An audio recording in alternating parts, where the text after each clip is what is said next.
네, 이사야서 강의 이제 73번째 시간인데요.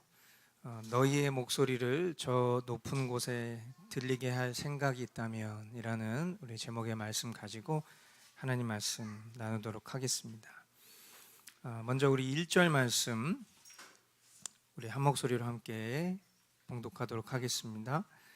목소리를 크게 내어 힘껏 외쳐라. 주저하지 말아라. 너의 목소리를 나팔소리처럼 높여서 나의 백성에게 그들의 허물을 알리고 야곱의 집에 그들의 죄를 알려라. 아멘. 하나님은 이스라엘의 영적인 상태가 어떠한지, 그들이 지금 어떤 죄 가운데 빠져 있는지를 정확히 알도록 목소리를 나팔소리처럼 높여서 알려라 라고 그렇게 말씀하고 계십니다. 결국 이 말씀, 오늘 이 말씀은 이스라엘을 향한 말씀이기도 하지만 동시에 우리를 향한 하나님의 말씀으로 저와 여러분들이 들어야 할 것입니다. 이 말씀을 여러분들이 어저께 묵상하신 분들은 느끼셨겠지만은 오늘 이 말씀은 굉장히 우리의 폐부를 뚫는 것 같은 그런 고통, 또 얼굴이 후끈 달아오르는 수치심, 그런 부분들이 이 말씀을 통해서 우리의 심령을 자극할 수 있습니다. 그러나 우리 안에 정직한 영을 새롭게 하시는 그 성령님의 도우심을 통해서 우리 모두가 참된 회개와 또 겸손한 행함에 따르는 그런 시간이 될 줄 믿습니다. 그 소망하는 마음을 갖고 우리 계속해서 말씀을 보겠습니다. 우리 2절부터 5절까지 말씀 우리 한 목소리로 함께 읽도록 하겠습니다. 그들이 마치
오늘 우리가 이 본문을 통해서 깨달아 알 수 있는 회개의 주제는 바로 종교적 형식주의입니다.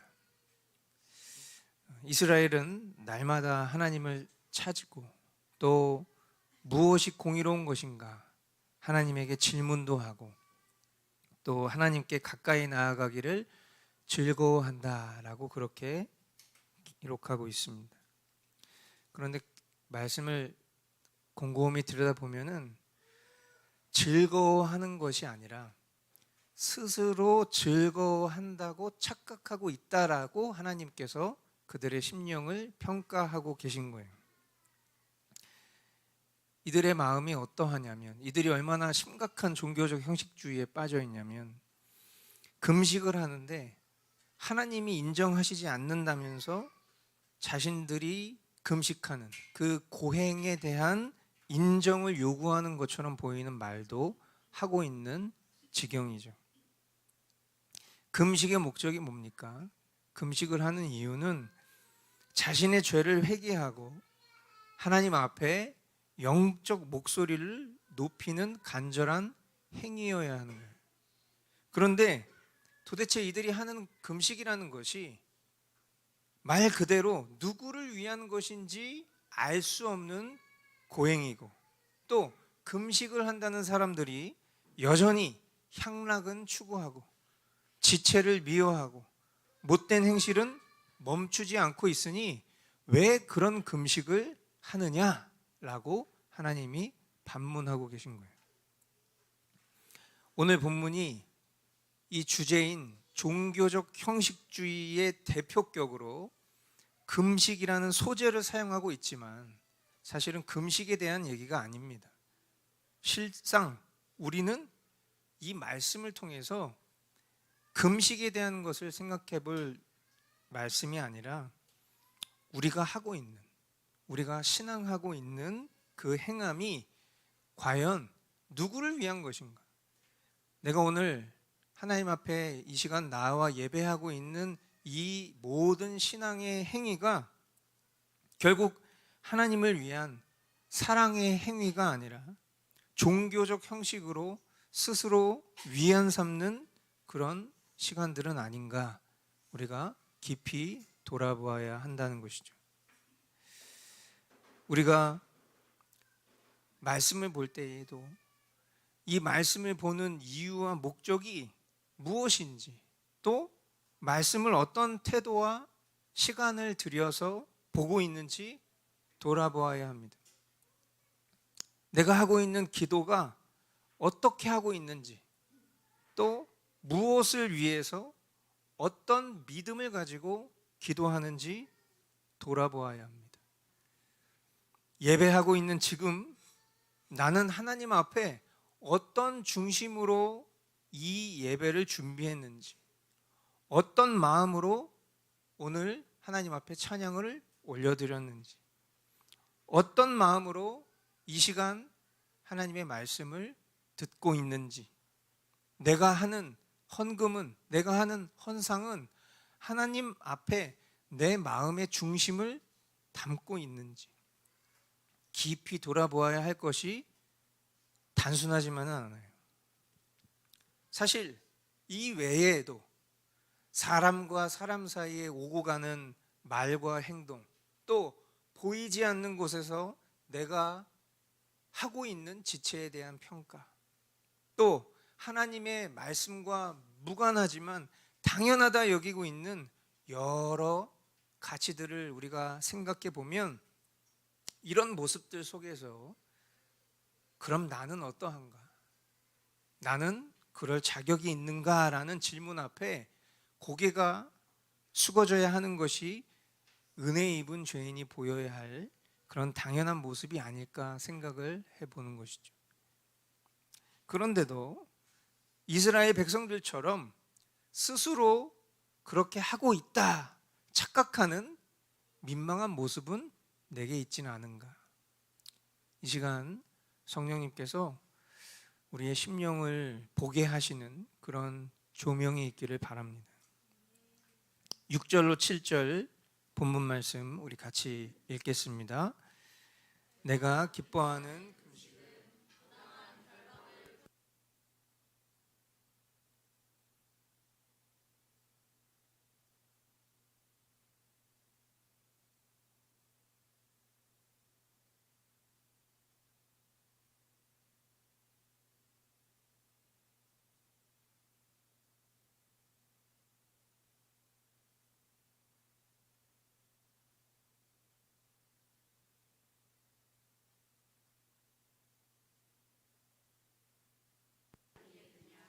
아멘. 진정한 금식은 금식이라는 행위 자체의 의미가 있는 것이 아니라 자신이 죄와 또 부족을 깨닫고 뉘우치고 바르고 선한 삶을 사는데 그 의미가 있는 것이죠. 그런 의미에서 신앙생활은 교회 안에서 하는 것이 아니라 교회 밖에서 하는 것이다. 이 말이 참 와닿습니다. 물론 교회 안에서 우리가 세상에서 쉽게 할 수 없는 하나님을 향한 사랑의 표현을 우리가 자유롭게 할 수 있고요. 또 다소 불편함이 적고, 그리고 같은 목표를 가진 지체들에게 사랑과 섬김을 연습하기 쉽고, 또 말씀을 배우고 살아갈 용기를 교회 안에서 우리가 얻긴 하지만, 실상 우리가 이 모든 것을 살아야 할 대부분의 시간은 우리가 살아가는 일상 아니겠습니까? 교회 밖에서 우리는 이와 같은 삶을 살기 위해서 우리가 이 교회 안에서 이 모든 것들을 배우고 연습하고 훈련하는 거예요.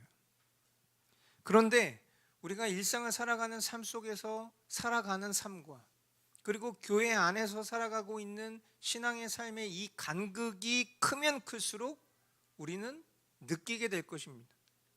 내가 신앙생활이 아니라 종교생활을 하고 있구나. 그리고 이런 감정들은요, 아마 여러분들도 한두 번 경험해 보셨겠지만 우리를 더 포기하게 만들고, 그리고 심지어 주일 모임에서도 그 어떤 의지를 발휘하지 못하게 만들어 버리죠. 그런 의미에서 저와 여러분은 서로에게 매우 의지적인 존재라는 것을 기억해야 돼요. 내 신앙의 행위가 나와 함께 신앙하고 있는 지체에게 힘과 용기를 주는지, 아니면 포기하게 만들고 무기력하게 만드는지 돌아볼 수 있어야 하는 것입니다.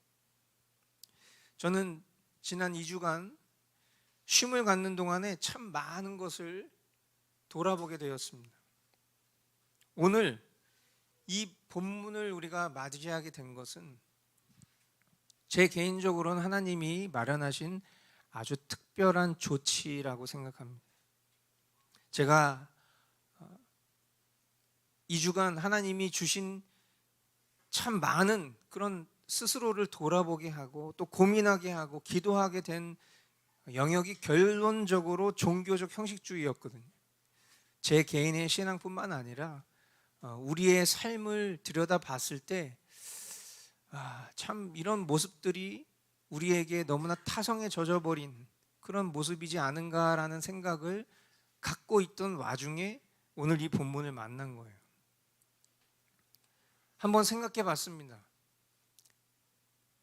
자녀와의 관계에서도, 또 아내와의 관계에서도, 또 부모님과의 관계에서도, 그리고 성도들과의 관계와 이 모든 것을 아우르는 우리의 신앙생활과 예배 속에서 스스로는 제법 잘하고 있다, 그렇게 위안 삼으며 잘 되지 못하는 이유를 항상 나 외의 사람과 또 환경을 탓하며 마음에 진실함이 없는 그런 형식만 가지고 신앙하고 있지 않은가, 그렇게 돌아보게 되었던 거예요.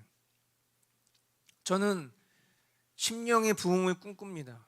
제 개인의 심령이 정말 주님으로 가득 채워지는 것을 꿈꿔요. 그런데 실상 제 삶을 보면 내주하시는 성령님을 무시하고 소외시키는 삶을 살고 있습니다. 저는 우리 공동체가 부흥하기를 원해요. 제 심령의 부흥을 꿈꾸는 것처럼 우리 각 사람이 그 삶 속에서 주님으로 충만한 교통을 나누는 것을 꿈꿉니다. 그러나 기도 없이 물리적인 환경에만 초점하며 정작 성도들을 전심으로 돌보지 않는 그런 형편없는 목회자였다는 것을 보게 되었어요. 이런 제 모습을 그대로 반영하는 듯 어느새 이런 저의 모습과 흡사하게 닮아가는 그런 성도들의 모습을 보면서 말씀 속에서, 또 기도 속에서, 예배 속에서 하나님을 향한 사랑을 찾기가 어렵다라는 그런 뼈저린 후회가 지난 2주간 제 삶을 가득 채웠습니다. 입술로는 복음을 말하고 그럴싸하게 교리를 전해도 정작 삶에서 그 복음을 살 능력도, 또 교리 넘어 사랑을 실천할 힘도 없는 모습에 애통함이 물밀듯이 찾아왔어요. 여러분은 어떠십니까? 저는 절망도 은혜라고 생각합니다. 그리고 이러한 절망이 저를 영원한 침몰 가운데로 이끄는 것이 아니라 소망의 삶과 또 실천으로 신속하게 인도해 줄 줄 믿는 것입니다. 그렇기 때문에 이 절망 속에서 저는 주님이 나에게 요구하시는 그런 작은 믿음들을 구하는 그런 기도를 하게 되었는데, 그 기도 가운데 주님이 또 감사하게도 이 말씀을 통해서 저에게 그 답을 주시고 있습니다. 아마 여러분들도 이 말씀으로 절망을 뛰어넘으실 수 있기를 바라는데, 우리 8절부터 12절까지 말씀 같이 읽도록 하겠습니다. 그리하면 내 빛이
아멘. 스스로 얼마나 비참한 존재인지를 지식 수준이 아닌 체험으로 뼈저리게 경험하고 또 그 해결을 구하는 심령에 주님은 주님 수준의 해결이 어떠한 것인지를 말씀하고 계십니다.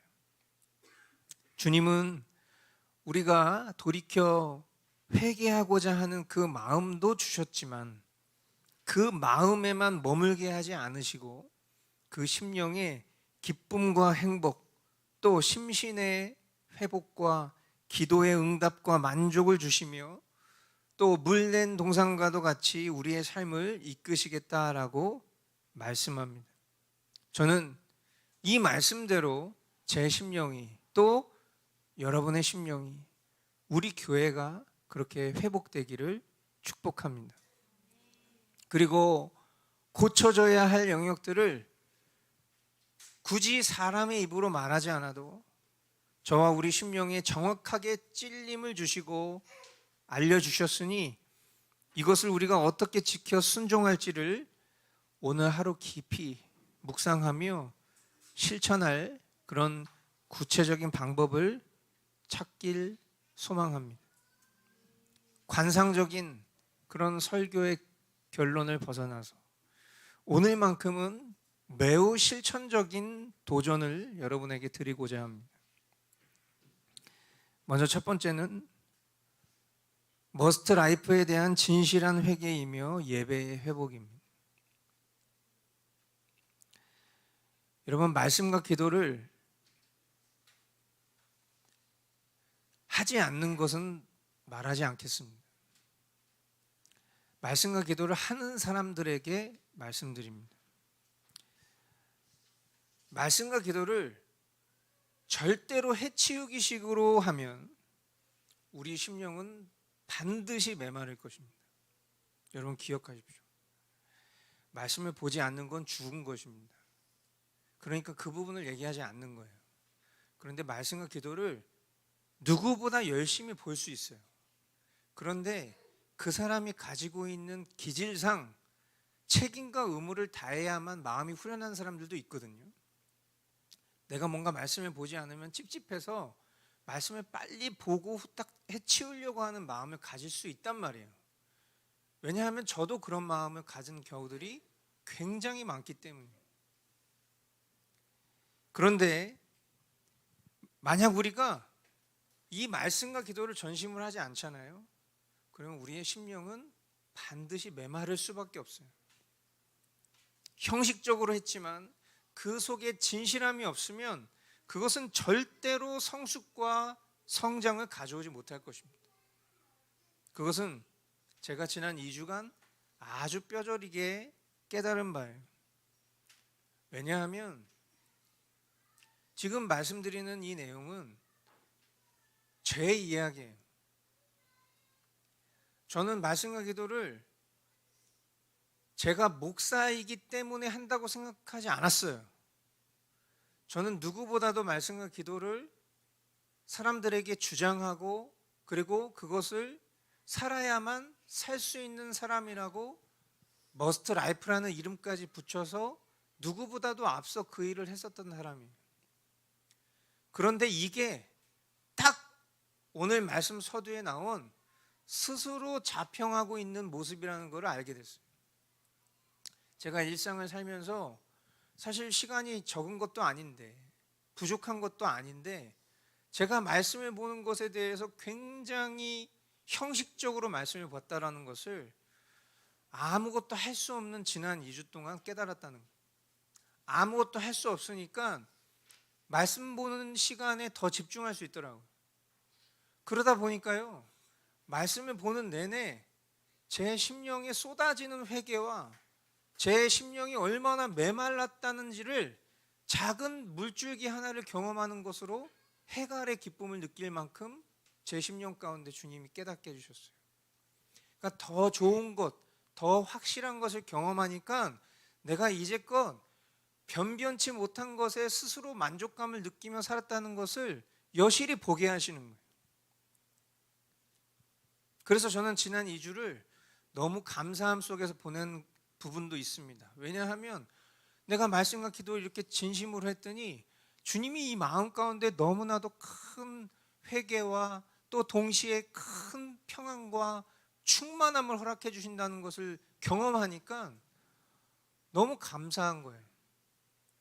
그러면서 그런 생각이 드는 거예요. 우리 지체들이 말씀을 묵상한 것들을 읽으면서 또 때로는 바쁘니까 그 말씀의 내용들을 올리지 못하고 그냥 말씀 한 구절만 올리는 그것만으로도 참 대견하고 귀한 일이다 이렇게 생각될 수 있었던 그 순간에도 사뭇 제 마음 가운데 드는 생각은 정말 하나님이 주시는 더 크고 풍성한 그런 은혜와 복을 누리면 좋겠다라는 생각을 하게 됐다는 거죠. 그리고 둘러보니까 우리가 너무 형식적으로 그렇게 하나님 말씀 앞에 머물게 되는 건 아닌가라는 생각을 했던 거예요.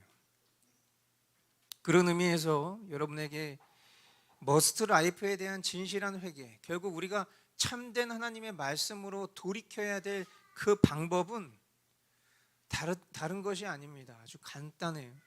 시간을 구별하여 세우시기를 부탁드리겠습니다. 그리고 되도록 그 시간은 독립된 공간이어야 돼요. 그것이 어렵다면 가족에게 양해를 구하고 그 시간만큼은 방해받지 않도록 요청하십시오. 그리고 진실하게 말씀을 묵상하면서 짜투리 시간에 말씀 보는 게 아니에요. 말씀을 보는 시간을 우리가 구별하여서 살아계신 하나님이 내게 주시는 말씀을 들으려고 애쓰는 시간이 필요한 것입니다. 반드시 주님은 이와 같은 간절함 가운데 주님은 우리의 간절함을 충분히 채우고도 남을 수준 이상의 그런 하나님의 해갈의 기쁨과 복을 경험하게 해주실 것입니다. 여러분, 이것을 경험하면 우리가 이전에 경험했었던 것과는 비교할 수 없는 수준을 알게 되는 거예요. 그 수준을 경험하면 더 큰 것을 갈망하기 마련이에요. 그런데 만약 우리 가운데 이 더 큰 것을 갈망하는 마음이 없다는 것은, 다른 말로 얘기하면 나는 지금 하나님의 은혜를 누리고 있지 못하다라는 반증인 거예요. 사람과 사람이 교제를 하면 어느 정도 시간이 지나잖아요. 그럼 별로 할 말도 없어요. 고갈되기 마련이에요. 그런데 하나님은요, 한도가 없으신 하나님이세요.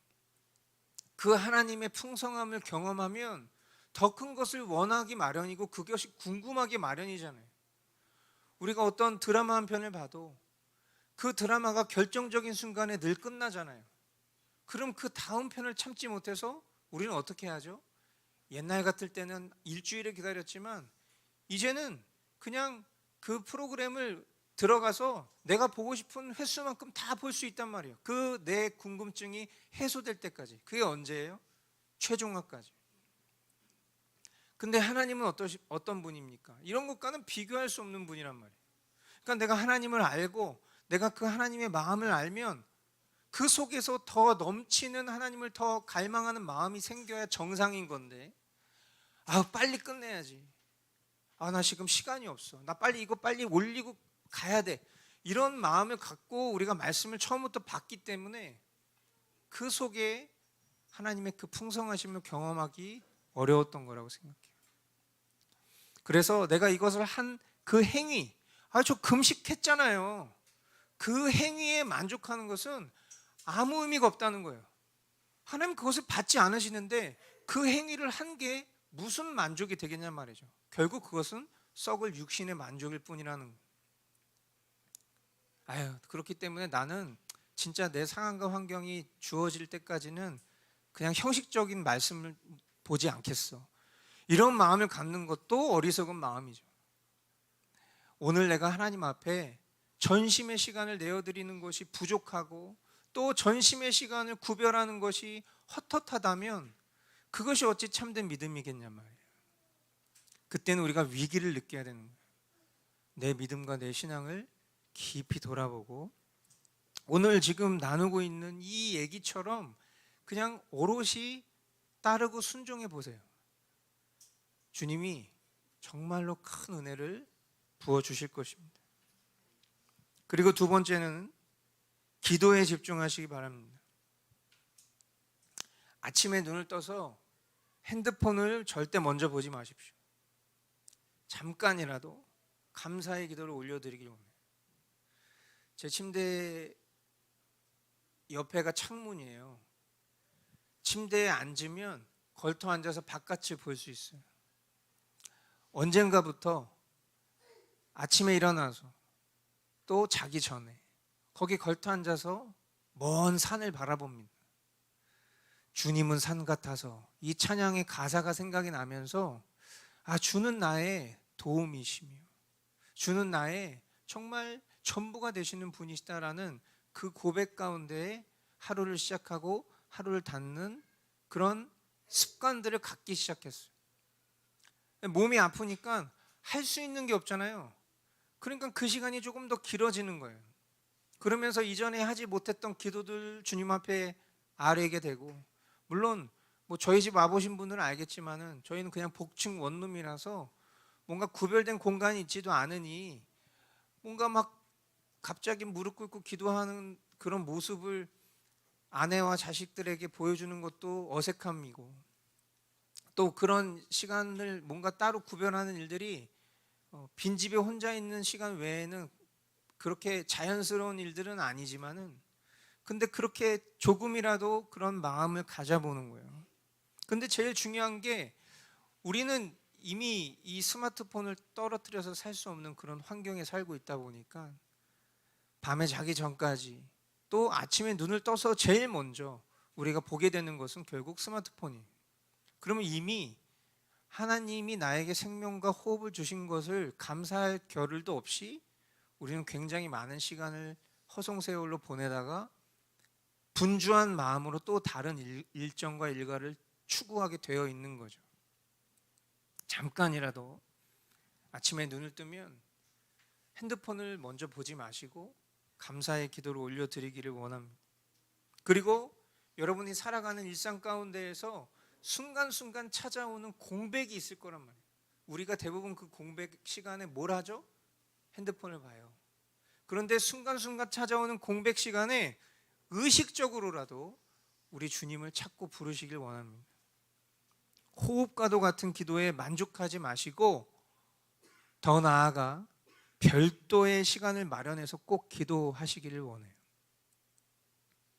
기도는 우리가 배우고 있는 것처럼 거듭난 사람의 증표이고 또 감사의 가장 최고되는 표현이다. 우리가 그렇게 배웠어요. 그러니까 내가 기도하고 있지 않으면 내가 거듭난 사람인지 아닌지 돌아봐야 된다는 거예요. 앤드류 머레이라는 분이 기도의 대가이신데 지난 한 주간 제가 그분의 책의 글귀를 보면서 정말 심장이 멎는 것 같은 느낌을 받았어요. 뭐냐면 거기에 그런 제가 정확한 문장을 여러분들에게 옮기진 않지만 이런 내용이에요. 만약 여러분들이 하나님을 모르더라도 여러분은 살면서 기도를 해봤을 겁니다.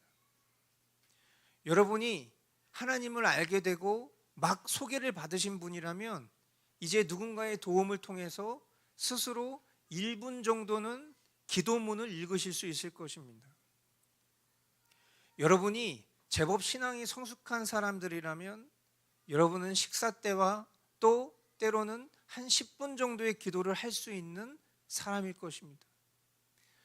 여러분이 진정으로 중생한 거듭난 신자라면 여러분은 30분 이상 매일 기도하고 있을 것입니다. 그런데 만약 30분도 기도하고 있지 않는 사람이라면 안타깝게도 여러분은 구원받지 못한 사람입니다. 제가 그 글을 보면서 너무 놀랐어요. 아니 30분을 기도하고 있지 않으면 내가 구원받지 못한 사람이라고? 반문할 수 있는 여러 신학적인 지식이 있을 수 있겠지만 그러나 곰곰이 생각해 보면 내가 하나님께 속한 사람인데 내가 하나님 앞에 30분도 집중해서 기도하고 있지 못하다면 진짜 그게 구원받은 사람이 맞는가라는 질문 앞에는 사실 그 어떤 변명도 할 수 없는 거라는 거를 느끼면서 정말 심장이 멎는 것 같았어요. 막 유치하게 하루에 몇 시간은 기도해야 된다, 하루에 몇 시간은 성경 봐야 된다 주장하시는 분들을 폄하했었지만 사실 생각해 보면 그것이 형식이 아니라 진심이라면 그것이야말로 우리의 삶이 복된 삶으로 살아갈 수 있는 방법은 아닐까? 왜 이런 생각은 하지 않는가 생각을 해보는 거예요. 그런 의미에서 우리 믿음의 선진들이 말한 것은 그 모든 것을 다 담고 있어요. 기도는 거듭난 사람의 표징이고 감사의 가장 최고되는 표현이다. 앞으로 우리가 함께 모여서 예배하는 시간에도 이제 합심하여서 기도하는 시간을 가질 것입니다. 오늘 우리가 대표 기도 전에도 합심으로 기도했지만 이 말씀을 다 마친 이후에도 오늘 주님이 주신 마음을 가지고 우리 합심으로 기도를 할 거예요. 그리고 합심 기도라는 것은 말 그대로 합심해서 기도하는 거예요. 서로 줄다리기 할 때 서로 모든 힘을 같이 쏟아줘야 이길 수 있는 것처럼 기도도 마찬가지예요. 우리가 합심으로 기도할 때는 정말 내가 합심으로 기도해서 지체들에게 기도할 수 있는 용기와 힘을 실어주는 그런 기도도 공동체에서는 너무 중요하다는 생각을 갖게 됩니다. 이 모든 것들이 너무나 당연함에도 불구하고 지난 2주간 주님이 우리의 예배와 제 개인의 삶과 우리의 신앙을 돌아보게 하시는 중에 주셨던 마음들이에요. 그래서 여러분들이 이것이 또다시 우리에게 형식되지 않도록 전심으로 우리 마음의 심령의 반응을 일으키실 수 있게 되길 바라는 것입니다. 세 번째로 우리 예배를 전심으로 합시다. 전심의 예배는요 사실 전날부터 시작된다고 해도 과언이 아니에요. 지금 제가 얘기하고 있는 예배는 주일 예배 말하는 겁니다. 삶의 예배는 매 순간이기 때문에 토요일부터 시작한다라고 말하는 것은 삶의 예배와 충돌이 있겠죠.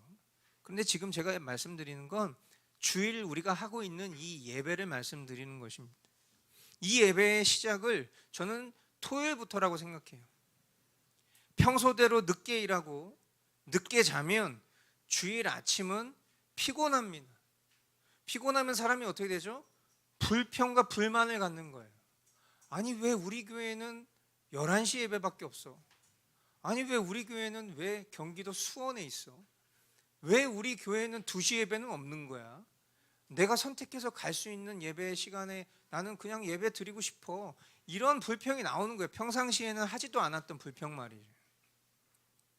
머리도 안 감고 하나님 앞에 예배하고 집에서 입던 옷을 입은 듯 만왕의 왕 앞에 나올 수는 없을 거예요. 생각해 보세요. 우리가 오늘 내가 가장 사랑하고 존경하는 사람을 만나러 간다라고 했을 때 내가 어떤 모습으로 나올까요? 저는요, 평상시에 땀을 많이 흘리는 편이에요.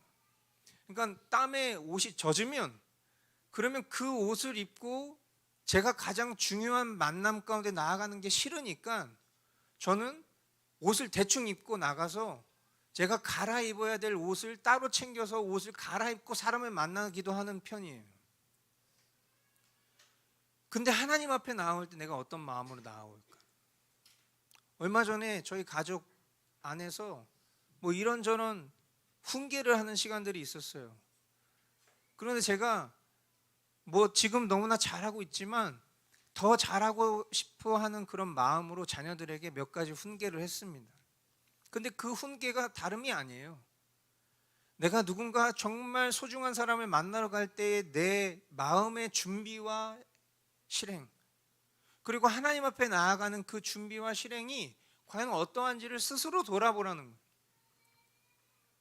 저와 여러분에게도 마찬가지라고 생각해요. 그리고 예배에 지각하는 것이 습관인 것은 내가 소홀했기 때문이지 내 가족이나 누구 때문이라고 변명할 수 없는 거예요. 가족이 함께 움직여야 된다면 그 일을 위해서 협력해야 되는 것이 예배예요. 아침에 분주하게 준비하고 누구를 깨우고 누구를 막 닥달하고 서로 막 얼굴 붉히고 그렇게 예배당 앞에 나와 예배하면 그게 무슨 예배가 되겠습니까? 서로가 같은 마음을 가져줘야 되는 거예요. 결국 이런 전심의 표현들이 우리의 실제로 드러나는 거예요. 전심의 예배 가운데 우리가 진짜 돌아봐야 될 또 한 가지는 뭐냐면 찬양 시간은 감상하는 시간이 아니에요. 나 외에 내 가족이나 다른 지체가 어떻게 찬양하는지 확인하고 무미건조하게 입만 움직이는 행위 안에 또 다른 진심이 담겨 있다라고 말할 수 없어요. 제가 오늘 이 앞에서 목소리가 나오지 않기 때문에 지금 노래를 할 수가 없어서 이 안에서 찬양을 하면서 제가 평상시와는 굉장히 사뭇 다른 느낌을 받았습니다. 그것이 뭐냐면 우리 모두가 자리에 일어나서 찬양을 했어요. 자리에 일어나서 찬양을 하는 것과 앉아서 찬양하는 것이 신앙적으로 성숙한 사람에게는 아무 문제가 되지 않아요. 그런데 자리에 일어나서 찬양을 했어요. 원래 우리는 코로나 이전에는 다 일어나서 찬양했잖아요. 근데 앉았다 일어났다 또 3명 앉았던 테이블 사이에 간극을 벌려놓고 이런 어떤 과정이 감염을 조금이라도 막을 수 있지 않을까 해서 우리가 앉아서 예배하게 됐던 것이 지금 당연하게 됐지만 원래 이전에 우린 다 서서 찬양했어요. 근데 서서 찬양했는데 뭐가 달랐냐면요, 회중의 찬양 소리가 달라요. 여러분도 느끼셨을 거예요. 우리가 앉아서 감상적으로 찬양하는 것과 일어서서 하나님 앞에 전심으로 노래하는 이 행위 자체에서 이미 우리의 태도가 달라지기 때문에 우리의 마음의 중심이 그 태도에 딸려가는 거예요. 그런 의미에서 여러분 찬양을 정말 전심으로 하실 수 있게 되길 바라요. 누구를 위해서 열심히 하는 겁니까? 듣기 좋으라고 하는 것입니까? 아니에요. 우리 하나님을 영화롭게 하기 위해서라는 것을 기억하실 수 있게 되길 바라요. 설교를 들을 때 습관적으로 졸지 않도록 하십시오.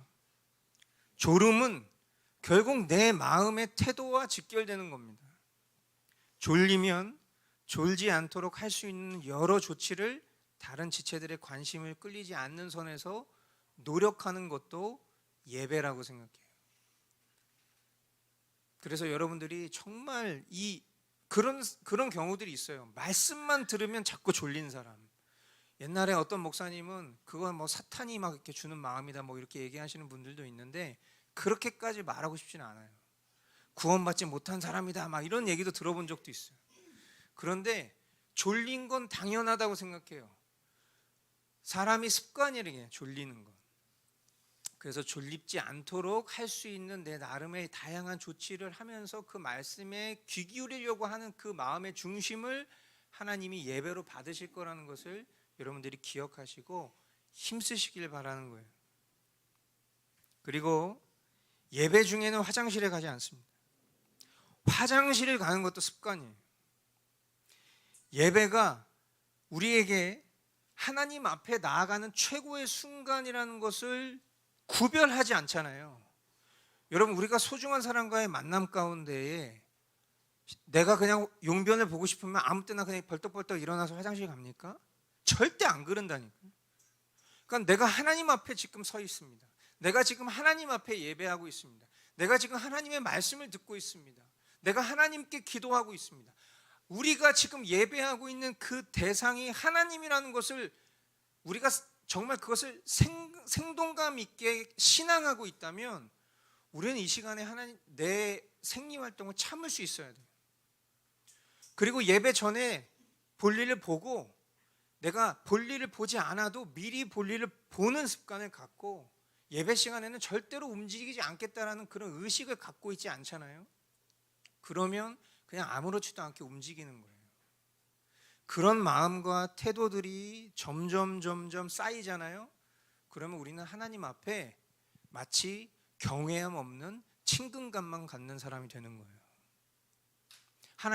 하나님께서 우리를 친구라 부르라 하셨지만 그 친구라 부를 수 있는 자격은 하나님을 하나님으로, 주님으로, 그리고 나의 삶의 구원주로, 생명의 주관자로 인정하는 사람들이 하나님을 친구처럼 여길 수 있는 건데 이 경외함은 없고 하나님을 친구처럼 생각하니까 요즘 젊은이들 예배 어떻게 하는지 보고 깜짝 놀랐어요.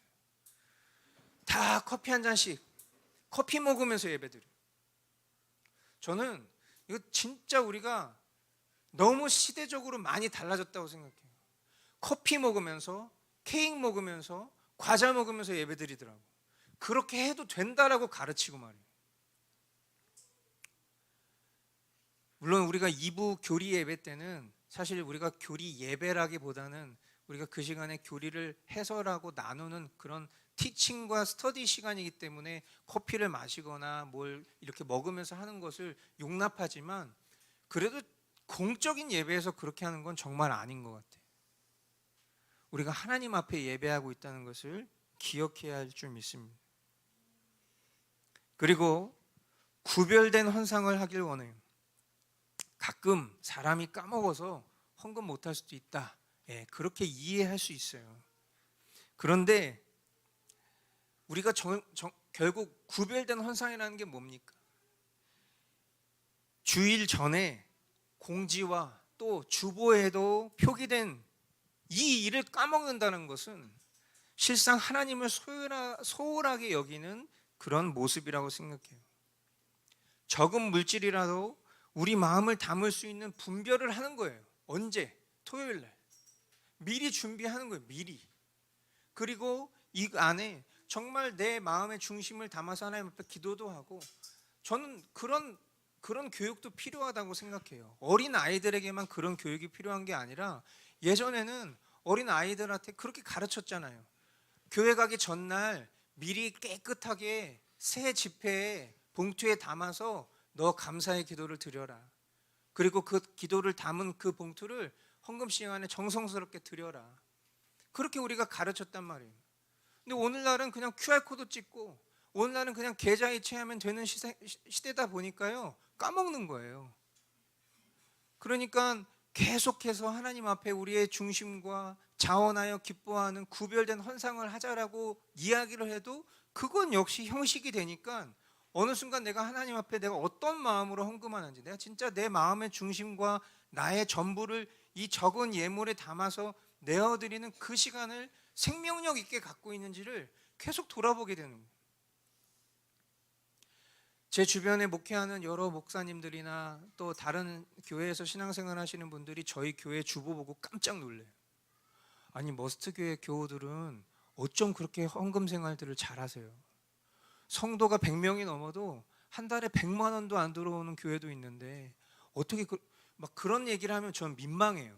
왜냐하면 우리 교우들 보라고 올려놓은 주보를 다른 교회에서 관심 있게 들여다보고 그 안에 이 교회는 한 주에 헌금 얼마 있는지 봤다는 거잖아요. 근데 저는 한편으로는 굉장히 자랑스럽기도 했어요. 왜냐하면 저도 되게 놀라워요. 우리 교회 성도들처럼 하나님 앞에 진실되게 예물 잘 드리시는 분들이 많지 않거든요. 제가 이런 말씀 드리고 싶지 않았지만 사실 우리 교회를 떠난 어떤 지체에게 제가 애정 어린 충고를 드렸어요. 교회 온 지 얼마 되지도 않았는데 너무 많은 헌금을 하는 거예요. 그래서 제가 말씀드렸어요. 혹시 이렇게까지 많이 매주 헌금하시는 이유가 있습니까? 그랬더니 아니 뭐 헌금 많이 하라고 강요하는 목사는 본 적이 있어도 헌금 왜 많이 하냐고 궁금해하는 목사는 처음 본다는 거예요. 그래서 뭐 예물을 많이 하든 적게 하든 그것은 개인의 그런 부분이지만 제가 이렇게까지 많이 헌금을 하시는 이유가 뭔지 궁금해서 여쭤보는 겁니다. 그랬더니 이렇게 헌금을 해야 하나님이 나에게 복을 주실 거라는 거예요. 그래서 제가 말씀드렸어요. 만약에 이렇게 해서 하나님이 복을 주시는 하나님이라면 저부터 오늘부터 저는 신앙생활 하지 않겠습니다. 헌금을 절대로 많이 한다고 하나님이 많은 복을 주시는 게 아니다. 내가 하나님 앞에 적은 동전 2입을 내어드려도 그게 나의 전부된 심령이라면 하나님은 그것을 기뻐하시는 거지 그 기쁨의 이유로 하나님이 복을 주시는 게 아니라는 거예요. 하나님은 이미 우리에게 모든 복을 다 주셨습니다. 하나님 앞에 우리가 즐거워하며 자원하는 헌상을 드리잖아요. 여러분 생각해 보세요. 예를 들어서 우리 예림이나 민준이 같은 아이들이 목사님 사랑해요라고 그림을 그려서 저에게 줘요. 그러면 그 그림을 받으면 제가 야 이거는 미학적으로 대칭이 맞지 않는다. 야 이거는 좀 너무 서투르다. 다음에 좀 잘 그려오면 내가 그때 이거 보고 기뻐해 줄게. 이렇게 얘기하는 사람이 제정신이 아니고 사이코패스예요. 그냥 좋은 거예요. 왜? 이 아이가 그 마음의 중심을 담아서 나에게 준 거니까. 내가 이걸 받으면 어떤 마음이 듭니까? 안아주고 싶고 또 뭐 주머니에 뭐라도 있으면 주고 싶은 마음이 드는 거예요. 똑같아요. 하나님 앞에 헌상하는 거 그런 거라고. 근데 만약에 누가 조롱하듯 어른이 낙서해가지고 저에게 제 마음입니다라고 주면 어떠겠어요? 네. 똑같아요. 하나님 인격적이신 분이에요. 내가 지금 하나님 앞에 어떤 마음으로 예배하고 있는지에 대해서 얘기하는 중이에요. 이 구별된 헌상이 하나님 앞에 어떻게 올려드려지고 있는지에 대해서 우리 마음의 중심과 태도는 매우 어린아이 같아야 돼요. 더 다루고 싶은 영역이 많지만 그러나 각 사람에게 이미 오늘 말씀을 통해서 주신 감동이 이 설교를 뛰어넘을 능력이기 때문에 모든 것을 주님께 의탁합니다. 하지만 결론적으로 이 모든 것이 이스라엘이 지적받은 의미 없는 행위로 그치지 않기를 바라는 거예요. 아멘. 마지막 네 번째를 이야기하기 전에 본문 마지막 13절 14절을 읽겠습니다. 함께 읽겠습니다.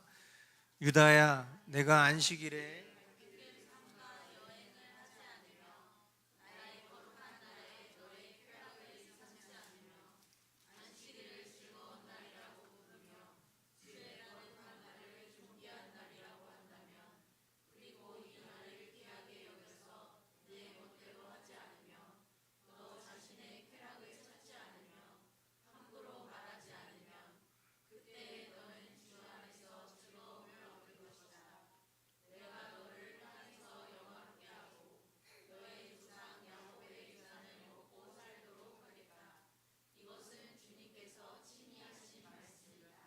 아멘.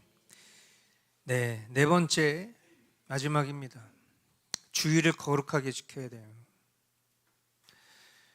여러분 한 번쯤은 다 들어보셨을 예화입니다. 아주 진부한 얘기처럼 들릴지 모르겠지만 에릭 리들 얘기를 하려고 그래요. 에릭 리들 여러분 다 아시죠? 아마 여러분들이 어렸을 때부터 신앙생활한 분들이라면 목사님의 예화 가운데 주일 관련된 설교에는 한 번쯤은 등장하셨던 분이 에릭 리들이에요. 근데 이분 얘기를 안 할 수가 없어요. 이 에릭 리들이란 분 어떤 분이죠? 육상 선수예요. 1924년에 파리 올림픽에 실제로 출전해서 금메달 따신 분이에요. 이분의 주 종목이 100m랑 400m입니다. 그런데 100m 예선 경기가 주일에 있다고 하니까 그 경기를 포기했어요. 여러분 지금 뭐 우리나라 뭐 손흥민, 김민재 관련해서 뉴스가 엄청 많죠. 뭐 김민재가 막 요즘에 나 멘탈이 안 좋아서 나 진짜 경기 못 뛸 것 같아요. 막 이런 식으로 했더니 뭐 이제 은퇴설 막 하면서 뭐 손흥민과 불화설이 아니라 불화죠. 하여튼 뭐 다시 뭐 제가 제정신 차렸습니다. 뭐 이런 거기에 달려 있는 댓글들만 봐도 사람들이 얼마나 이 기준이 높은지 몰라요. 근데 여러분 생각해 보세요. 우리나라를 대표해서 지금 금메달 2개 딸 수 있는 아주 우수한 선수가 100m 예선 경기가 주일이라는 이유 때문에 나는 그 경기를 불참하겠다라고 얘기하면 그 나라 국민들이 오늘날 같으면 어떻게 하겠냐고. 엄청난 분노를 쏟겠죠. 왜 금메달 하나 너 때문에 잃어버린 거야? 네 신앙이 중요해? 그거 하나님이 이해 못 해줄 것 같아? 이런 식의 얘기가 빗발칠 거 뻔합니다. 그런데 그분이 결국은 끝끝내 그런 비난이 있었음에도 불구하고 100m 경기 안 나갔어요. 그리고 400m 경기에는 출전을 해서 금메달 땄어요. 융통성 없고 보수주의자라는 그런 원칙주의자라는 비난이 그때 그 당대에도 있었어요. 그런데 이거 여러분들 꼭 아셔야 돼요. 에릭 리들은 메달을 위해 달리는 사람이 아니었어요. 에릭 리들은 주님을 위한 사람이었어요. 그에게 있어서 육상이라는 것은 주님이 허락하신 재능을 발휘하여서 영광을 돌리는 도구였단 말이에요. 메달을 위해서 달리는 사람이었으면 메달이 1번이니까 주일도 신앙생활을 하고 있어도 주일에 그냥 참석하고 할 수 있었다는 거예요. 그런데 그에게 있어서 제 첫 번째 목적은 달리기가 아니라 금메달이 아니라 주님이셨기 때문에 그 일은 그에게 상식이었던 거예요. 유다야, 네가 안식일에 발길을 삼가 여행을 하지 않으며 나의 거룩한 날에 너의 쾌락을 일삼지 않으며 안식일을 즐거운 날이라고 부르며 주의 거룩한 날을 존귀한 날이라고 한다면, 그리고 이 날을 귀하게 여겨서 네 멋대로 하지 않으며 너 자신의 쾌락을 찾지 않으며 함부로 말하지 않으면 그때의 너는 지금 앞에서 얘기한 내용들을 오늘날 우리의 삶으로 대입해 보면은 딱 우리가 실수하고 있는 지점이랑 딱 맞닿아요. 안식일에 여행 가지 말라고 그랬어요. 쾌락을 일삼지 말라고 그랬다고. 우리가 주일날 교회 가기 싫어, 이 말 하지 말라고 써 있는 거예요. 즐거운 날이라고 부르라고. 너무 좋아. 난 진짜 너무 이 날을 기다렸어. 난 너무 교회 가고 싶었어. 너무 예배하고 싶었어. 이렇게 얘기하라는 거예요. 이 날을 존귀한 날로 구별하여서 생각하기 때문에 귀하게 여기고 멋대로 하지 않고 쾌락을 맘대로 추구하는 날로 삼지 않으면, 오늘 예배 드리고 오늘 벚꽃놀이 가야지, 이런 거 말고요. 오늘 하루 내가 어떻게 하면 주님을 온전히 영화롭게 할 수 있을까를 생각해야 되는데, 주일을 지킨다라는 개념을 예배 참석으로만 생각하니까 뒤에 스케줄과 일정 다 정해놓는 거예요. 찍고 가는 거예요. 이런 생각을 하지 말라는 거예요, 성경이.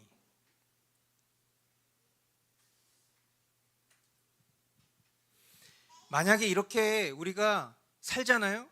그냥 주님이 이렇게 말씀하셨는데도 그냥 내 멋대로 살잖아요. 그럼 성경은 뭐라고 얘기하고 있는 겁니까? 참된 안식과 기쁨을 얻지 못한다는 거예요. 여러분, 우리의 삶이 왜 참된 안식을 누리지 못할까? 왜 우리의 삶이 기쁘지 않을까? 여러 가지 그 직접적인 이유가 있을 수 있어요. 그런데 사실은 우리 눈에 보이지 않는 영적인 장애가 있는 거예요. 이런 것들을 지키지 않았기 때문에. 여러분, 고린도전서에 보면 성만찬에 참여하는 자가 자신의 행실을 돌아보지 않고 그냥 형식적으로 참여하다가 병에 걸리거나 죽는 사람이 있을 수도 있다라는 말씀이 있어요. 제가 몇 번 읽어드린 적이 있어요. 저는 그런 생각도 해봐요. 성만찬을 참여하는 내 마음이 불경하거나 내가 반복되고 아주 고악스러운 죄 가운데 빠져 있는데 아무렇지도 않게 성만찬에 참여했기 때문에 몸이 아프진 않을까? 그런 생각 해보는 거예요. 왜? 그게 성경적인 거니까. 왜 내 삶에 이렇게 평강이 없지?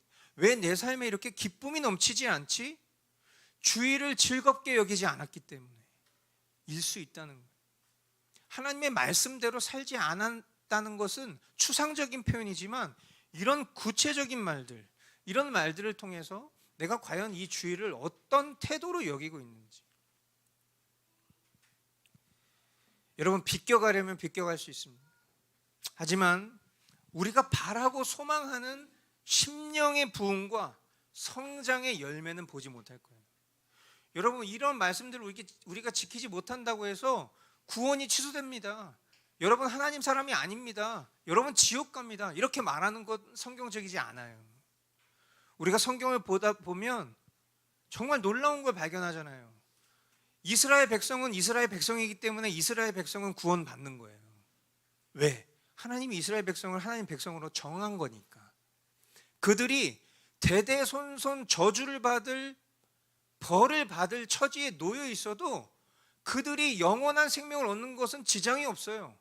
잘못한 일 때문에 대대손손 벌을 받기 때문에 마치 구원받지 못한 사람처럼 보이는 건데, 실제로는 그 사람들은 다 그들의 조상이 묻힌 그 안식으로 들어갔다, 이렇게 표현하고 있단 말이에요. 다 구원받는 거예요. 저와 여러분들이 구원 다 받는 거라고. 하나님이 선택하셨습니다. 그런데 구원받은 사람, 진짜 구원받은 사람은 그 삶 가운데 하나님이 동행하시는 걸 깊이 경험하고 옆에 있는 사람도 그 사람이 하나님 사람이라는 걸 느낄 만한 사람이어야 돼. 그런데 겨우 꾸역꾸역 맨날 성장이 없고 맨날 그 자리에 머물러 있고 기쁨도 없고 안식도 없고 평강도 없어요. 그럼 뭐냐는 거예요. 결국 그 모든 것들은 다 내가 하나님 말씀대로 살지 않은 그 대가일 뿐이라는 거예요. 어떤 신앙생활을 하시겠습니까? 그러면서 종교적 형식주의만 하는 거예요. 너무 비참한 신앙생활이 아닐 수 없는 거예요. 저는 정말 주님만 남는 삶을 살고 싶습니다. 날마다 주님과 위대한 동행을 경험하는 삶을 살고 싶어요. 그리고 제 기도는 제가 오늘도 한 10번 기도한 것 같아요. 저는 우리 교우들이 그런 삶을 사셨으면 좋겠어요. 저는 우리 교우들이 목사의 신앙과 수준을 훨씬 더 뛰어넘는 그런 신령한 분들이기를 축복합니다. 제 수준처럼 된다면 저는 너무 슬플 것 같아요. 저는 우리 자식들이 저만큼 잘하면 너무 슬플 것 같아요. 우리 아이들이 제 믿음같이 잘하면 너무 괴로울 것 같아요. 우리 교우들이 저 정도 수준, 저 보는 것처럼 신앙생활하면 너무 괴로울 것 같아요. 저는 여러분들이 추상적이고 감동 없는 신앙이 아니라 정말 실제적이고 감격스러운 신앙의 삶을 살기를 기도합니다. 그리고 우리 모두가 그렇게 정말 꺼져가는 불씨에 기름을 붓듯 우리의 삶이 서로에게 그런 정말 성령의 불이 활활 타오르게 촉매제가 되어주는 그런 교우들이 될 수 있기를 바랍니다. 저와 여러분에게 허락하신 오늘 지금 이 순간이야말로 우리가 다시 시작해야 할 가장 최고의 때라고 생각해요. 회개를 내일로 미룰 일은 없어요. 회개의 계획을 세우지 마십시오. 회개는 오늘 지금 하는 거예요. 우리 이 시간 같이 오늘 주신 말씀 생각하면서 기도하겠습니다.